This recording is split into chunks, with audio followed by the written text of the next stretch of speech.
Sur l'écran, c'était la famille parfaite, des champs dorés, des valeurs solides, des larmes, des rires et Charles Ingalls qui coupait du bois torse nu et qui faisait 15 degrés Celsius.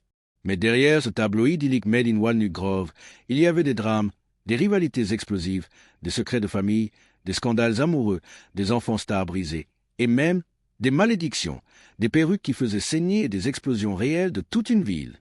Pendant plus de 2 heures de vidéo, on va tout déballer.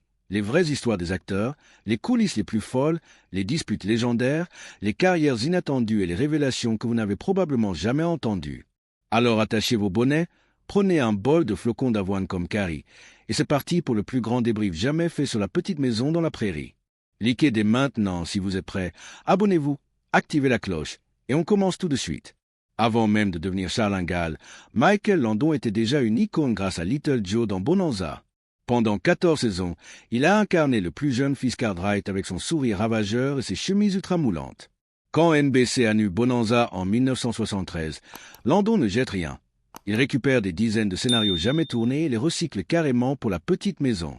Exemple concret, l'épisode où Laura et Marie trouvent un bébé abandonné, c'est un script Bonanza modifié où les Cartwright trouvaient un bébé indien.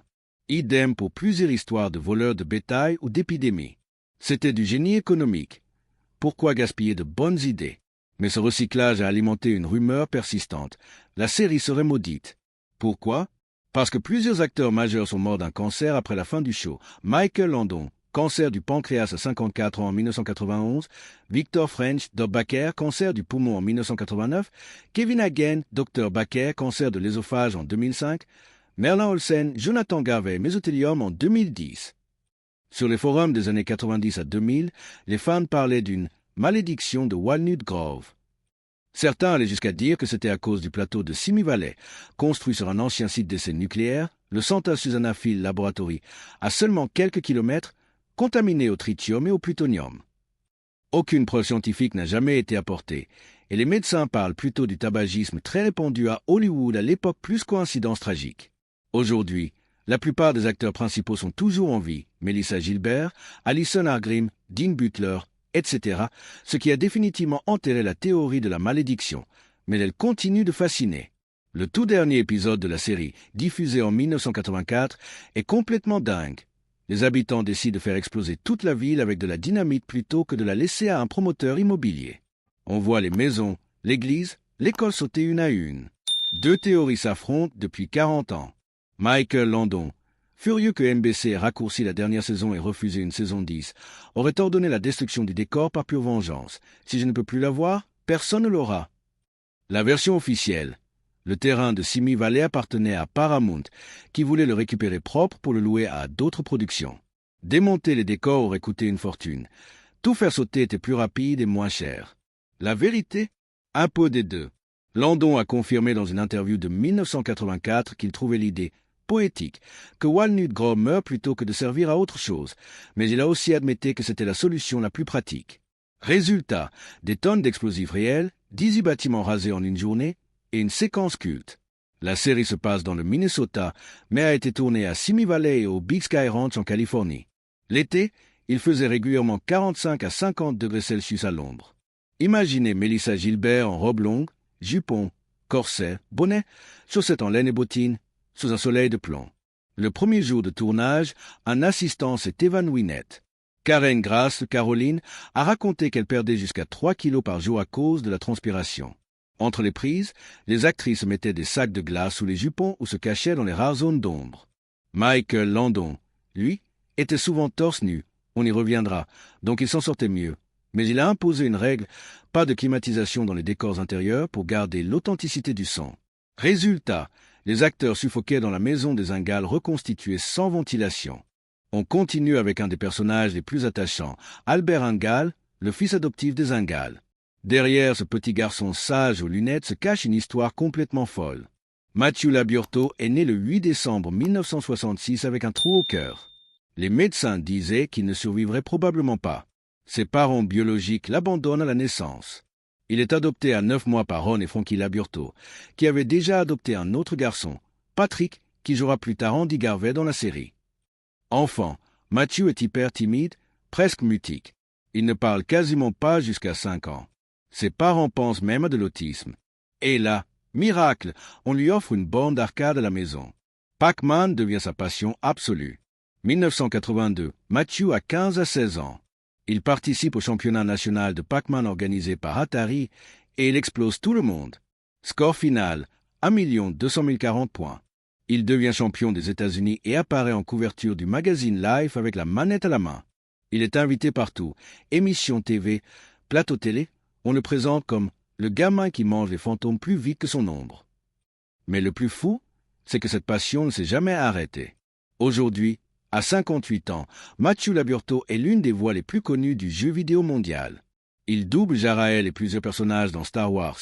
The Old Republic est la voix de Flash dans Injustice 2 et Justice League Heroes. On l'entend dans Metal Gear Solid, Grand Theft Auto, San Andreas, Gangsta Vegas, .acg.u et même dans les dessins animés Batman et Spider-Man, il a plus de 200 crédits de doublage à son actif. Et pourtant, il déteste être reconnu dans la rue pour Albert. Il dit « Je préfère qu'on me reconnaisse à la voix dans un jeu qu'au visage pour une série d'il y a 45 ans. » Bonus, son grand frère Patrick, Andy Garvey, a aussi fait du doublage, notamment dans les jeux Spider-Man, donc les deux frères Laburto sont devenus des légendes du gaming sans que 99% des fans de la petite maison le sachent. Melissa Gilbert, c'est la Laura Ingalls. Mais sa vie réelle est bien plus dure que celle de son personnage. Née le 8 mai 1964, elle est adoptée à 24 heures de vie par Paul Gilbert, comédien célèbre, et Barbara Cran, actrice et danseuse. Le couple adopte ensuite un petit frère, Jonathan, qui jouera Willie Olson.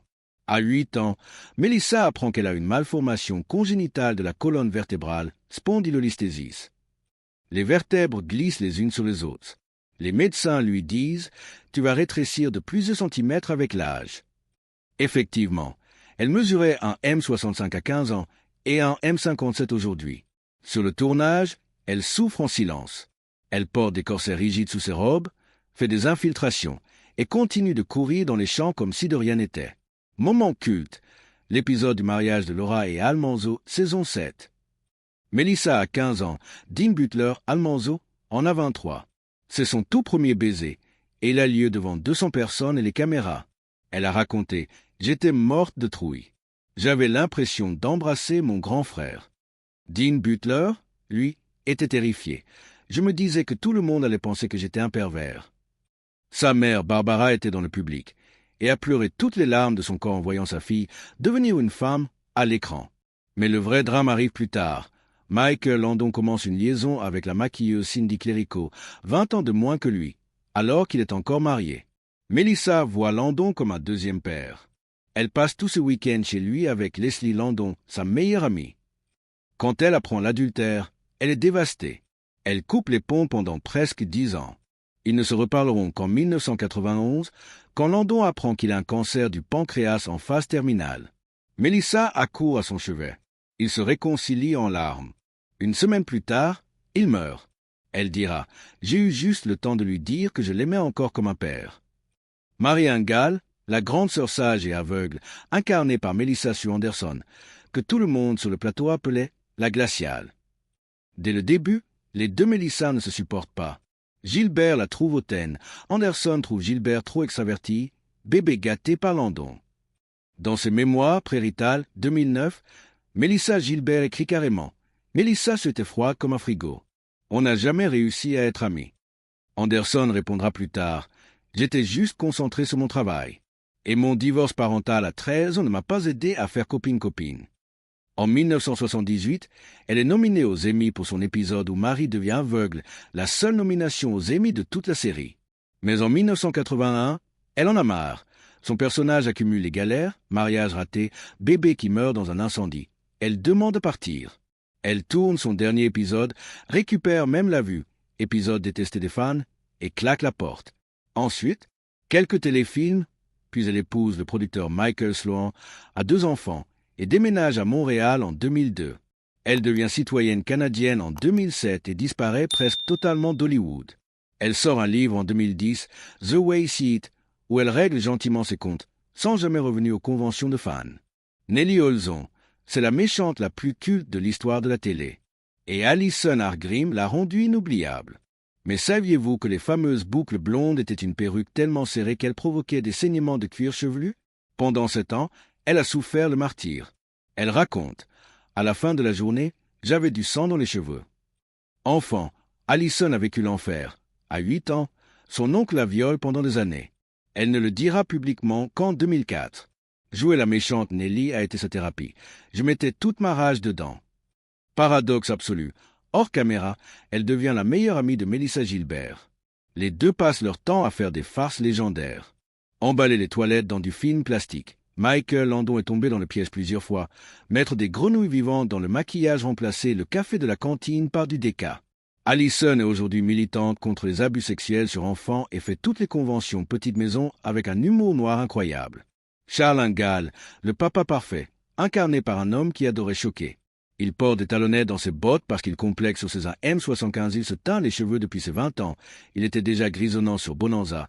Il impose des scènes où il est torse nu toutes les 3 épisodes en moyenne. Il tombe amoureux de la maquilleuse Cindy Clerico en 20 ans plus jeune. Quitte sa femme, détruit des amitiés pourtant. C'est aussi lui qui fait les meilleures farces du plateau. Il fait péter des pétards dans les toilettes, cache des serpents en caoutchouc, met du sel. Dans le café des acteurs, Melissa Gilbert dira « C'était un gamin de 50 ans dans un corps d'adulte. » La petite maison passait en journée ou le samedi matin, mais certains épisodes étaient si durs qu'ils ont choqué même les adultes. Saison 4, le bébé de Marie meurt dans un incendie. On voit le berceau en feu. Des milliers de lettres de parents en colère. Saison 6. Sylvia, 14 ans, est violée par un homme masqué. L'épisode se termine par sa mort après une chute. NBC a reçu 12 000 plaintes. Saison 8. Albert devient morphinomane. On le voit voler de la morphine à l'hôpital et faire une overdose. En 1982, c'était du jamais vu à la télé familiale. Saison 9. James Cooper se fait tirer dessus et reste paralysé. L'épisode où un clown violeur en série terrorise Walnut Grove. Saison 5, diffusé une seule fois aux USA. Michael Landon voulait montrer la réalité de la vie à la frontière. Résultat, la série est passée de gentille à la plus violente des séries pour enfants, selon TV Guide en 1983. Michael Landon gagnait $120 000 par épisode à la fin, soit environ $350 000 d'aujourd'hui.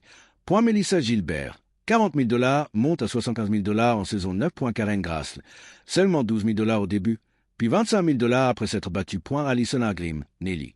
$800 par épisode au début, $3 000 à la fin. Les jumelles Carey, $300 par jour chacune, partagées avec les parents. Michael Landon était scénariste, réalisateur, producteur exécutif plus acteur. Il touchait 5 salaires en même temps. Karen Grassle a demandé l'égalité salariale en saison 7. Landon a répondu « Tu n'es pas la star, tu es remplaçable ». Elle a fini par partir fâchée. Bonus, la série a coûté $58 millions sur 9 saisons, mais a rapporté plus de 700 millions en rediffusion et produits dérivés. Poupée Laura, livres, jeux de société. Depuis 2004, il y a chaque année un festival Laura Ingalls Wither Days ou Walnut Grove Cast Réunion. Allison Argrim arrive toujours en costume de Nellie et crie « Laura, demi-portion ». La foule hurle. Melissa Gilbert et Allison pleurent à chaque fois qu'elle se retrouve. Dean Butler refuse 95% des invitations. En 2014, un festival, un fan a demandé à Matthew Laburto de faire le bruit du fantôme de Pac-Man. Il a fait pendant 5 minutes devant demi-personne. Catherine McGregor, Harriet Olson, n'est venue qu'une seule fois en 2009. Elle a insulté tout le monde en rigolant et est repartie. En 2023, Melissa Gilbert a chanté « On a Banks of Plum Creek » avec les jumelles Carey, tout le monde en larmes. Un fan a proposé $10 000 à Jonathan Gilbert pour venir. Il a répondu « Non merci » par mail et a disparu. Le plateau était maudit à cause du site nucléaire. Faux, mais inquiétant. Albert était le vrai fils secret de Charles. Landon a confirmé qu'il avait écrit comme ça au début. Nellie et Laura étaient amoureuses en secret. Les fans chipent encore en 2025. Michael Landon a écrit l'épisode du viol de Sylvia après avoir appris que sa propre fille avait été agressée, confirmé par Leslie Landon en 2022. Marie récupère la vue dans le dernier épisode. Les fans ont tellement crié que l'épisode a été coupé au montage final. Charles Ingalls était alcoolique dans la vraie vie. Faux, mais Laura Ingalls Wilder elle-même a censuré beaucoup de choses dans ses livres. En 2025, la série cartonne encore plus qu'en 1980 sur Netflix, Paramount Plus et TikTok. #Little House on Prairie, plus de 3 milliards de vues. Des adolescentes de 15 ans redécouvrent la série et deviennent obsédées par Almanzo. Un remake est en développement chez Netflix depuis 2023, avec une Laura latino ou noire. Polémique assurée. Allison Argrim a 500 000 abonnés TikTok et fait des vidéos en criant « Cool ». Mélissa Gilbert vend des produits bio sur Instagram et parle de ménopause. Un musée officiel existe à Walnut Grove, Minnesota réel. 80 000 visiteurs par an. Et la chanson du générique est devenue un son viral. On la retrouve dans des millions de vidéos nostalgie. Et le plus fou, des jeunes de 20 ans qui n'étaient même pas nés en 1984 se tatouent alpin ou la silhouette de Laura qui court dans le générique. Ce qu'elle a caché. Le vrai Charles Gall était un raté chronique. Il a fait faillite cette fois. La famille a vécu dans la misère, parfois dans une cabane en terre. Il y avait un petit frère, Freddy, mort à 9 mois, jamais mentionné. Marie n'est pas devenue aveugle à cause de la scarlatine. C'était probablement une méningite ou un AVC. Laura a travaillé comme serveuse et couturière à 12 ans dans un hôtel louche. Les Ingalls ont vécu parmi les Osages pendant des années sur un terrain volé aux Amérindiens. Elle l'admet à demi-mot dans un livre. Rose Wilderland, la fille de Laura, a totalement réécrit les livres dans les années 1930 pour en faire une propagande pro-libertarienne anti-New Deal. Les passages trop durs pour la télé. Un hiver où ils ont mangé uniquement du pain de blé noir pendant 4 mois. Un voisin qui s'est suicidé en se pendant dans la grange. Une épidémie de diphtérie qui a tué plusieurs enfants du village. Michael Landon a ajouté encore plus de drames, viols, drogue, incendie, parce qu'il disait « Laura a déjà censuré, autant aller jusqu'au bout ». Vous pensiez que La Petite Maison dans la Prairie n'était qu'une série familiale tranquille? Détrompez-vous, c'était une véritable usine à futurs monstres sacrés. On commence par le plus dingue, Sean Penn. Oui, le Sean Penn, double Oscar, militant, ex-mari de Madonna, apparaît dans la saison 1, épisode 11, la voix de Tinker Jones. Il a 14 ans, il est figurant muet dans la foule des enfants de l'église. Crédité simplement Boy. Personne ne l'a reconnu à l'époque et lui-même n'en parle jamais. Mais c'est bien lui, avec ses cheveux longs et son air déjà rebelle. Ensuite, Jason Bateman. À 12 ans, il débarque en saison 7 pour jouer James Cooper Ingalls, l'orphelin adopté avec sa sœur Cassandra. Il reste 3 saisons. À l'époque, personne n'imagine qu'il deviendra le roi de la comédie avec Arrested Development, Ozark, et qu'il gagnera un Emmy, un Golden Globe et un SAG Award. Fun fact. Sur le tournage, il était déjà le clown de service et faisait rire tout le monde, même Michael Landon. Kyle Richard, Alicia Sanderson Edwards. Aujourd'hui, l'une des Real Housewives of Beverly Hills les plus célèbres est la tante de Paris Hilton. À 7 ans, elle courait déjà dans les champs de Walnut Grove. Sa sœur Kim Richard, qui jouait Olga dans un épisode, était aussi enfant star. Les deux sont issus de la famille Hilton par leur mère. Kyle gagne aujourd'hui plus en une saison de télé-réalité qu'en toute sa carrière d'actrice. Et ce n'est pas tout. Todd Bridge, Solomon Henry dans la saison 5, star de Deaf Instruction and Doherty, Jenny Wilder dans la saison 9, future Brenda de Beverly Hills 90210 James Cromwell, Art Miller, le fermier qui deviendra l'acteur oscarisé de Babe et de Green Mile Patricia Neal, Burleigh, Ernest Borgnine, Louis Gossett Jr. Moses Gunn, Johnny Cash, oui, Johnny Cash joue un faux pasteur dans la saison 3. Gilles Gérard, Buck Rogers, apparaît en Cowboy Mike Looking Land. Bobby de la tribu Brady joue un gamin dans un épisode. Et les enfants du casting eux-mêmes. Leslie Landon, fille de Michael, joue l'institutrice à Plum Jonathan Gilbert, vrai frère de Melissa, et Willie Ozomathieu Laburto et son frère Patrick, Albert et Andy. La série était littéralement une garderie VIP d'Hollywood. On termine en beauté avec les histoires les plus tristes, les plus touchantes et les plus dingues des acteurs qui n'ont pas eu la lumière qu'ils méritaient. Lindsay et Sydney Greenbush, les jumelles Carey. À cause des lois strictes sur le travail des enfants, maximum 4 heures par jour, impossible de faire tourner un seul bébé. Solution, engager des jumelles identiques. Lindsay et Sydney se partagent le rôle de Carey pendant 9 saisons. La chute dans le générique, 100% accidentelle. Sydney a vraiment trébuché en courant dans l'herbe. Les producteurs ont trouvé ça tellement mignon qu'ils l'ont gardé pour toujours. Aujourd'hui, Lindsay a totalement quitté le milieu et vit dans l'anonymat le plus complet. Sydney a tenté quelques petits rôles, puis a ouvert une entreprise de location de chevaux. Elles ne font presque jamais les conventions. Karen Grassle, Caroline Ingalls. Elle a détesté les dernières années. Elle gagnait 10 fois moins que Michael Landon alors qu'elle était co-vedette. Elle a demandé une augmentation, refus catégorique. Elle a même changé son nom de crédit en Gabrielle Tree pour un téléfilm pour protester. Après la série, elle quitte Los Angeles, vit dans une communauté artistique, puis s'installe dans une ferme bio dans le nord de la Californie. Elle revient très rarement, un rôle dans Wyatt Earp en 1994, quelques téléfilms. En 2021, elle sort ses mémoires Bright Lights, Prairie Dust et Balance tout, alcoolisme de certains, tension, Inégalité salariale. Dean Butler Almanzo Wilder. Le mari de Laura. Il a 23 ans quand il embrasse Melissa Gilbert, 15 ans à l'écran. Il a détesté chaque seconde. Je me sentais comme un criminel. Aujourd'hui, il est producteur de documentaires, notamment sur les présidents américains, et refuse presque toutes les conventions petite maison. Il dit « Je ne veux pas être Almanzo jusqu'à ma mort ». Jonathan Gilbert Willie Olson, le vrai frère de Melissa Gilbert. Après la série, il fait Sciences Po, devient trader à Wall Street, gagne des millions et disparaît totalement. Il ne parle plus à personne du casting, même pas à sa sœur. Melissa a écrit dans ses mémoires « Je ne sais même pas s'il est marié ou s'il a des enfants. On ne s'est pas parlé depuis 30 ans. » Victor French, M. Edward Isaiah Edwards, meilleur ami de Michael Landon depuis Bonanza. Il meurt d'un cancer du poumon en 1989 à 54 ans, 2 ans avant Landon. Merlin Olsen, Jonathan Garvey, ancien joueur NFL devenu acteur, meurt d'un mésothéliome en 2010. Catherine McGregor, Harriet Olson, devient moine bouddhiste en Inde après la série et refuse toutes les interviews jusqu'à sa mort en 2018. Richard Bull, Nels Olson, continue les petits rôles jusqu'à 90 ans, meurt en 2014. Et tant d'autres qui ont choisi la discrétion, la vraie vie, loin des projecteurs. Cette série n'était pas juste une émission pour enfants. C'était un miroir déformant de l'Amérique, un tournage infernal sous 50 degrés Celsius, un lieu de passage pour les plus grands talents, et surtout, une famille dysfonctionnelle qui nous a appris que derrière chaque sourire parfait se cache une histoire bien plus compliquée. Alors, dites-moi dans les commentaires, quelle histoire vous a le plus choqué? Quel acteur vous aimeriez voir revenir? Et surtout, quelle série culte voulez-vous que je décortique comme ça la prochaine fois? Dallas? Dr. Queen? La croisière s'amuse? Dites tout!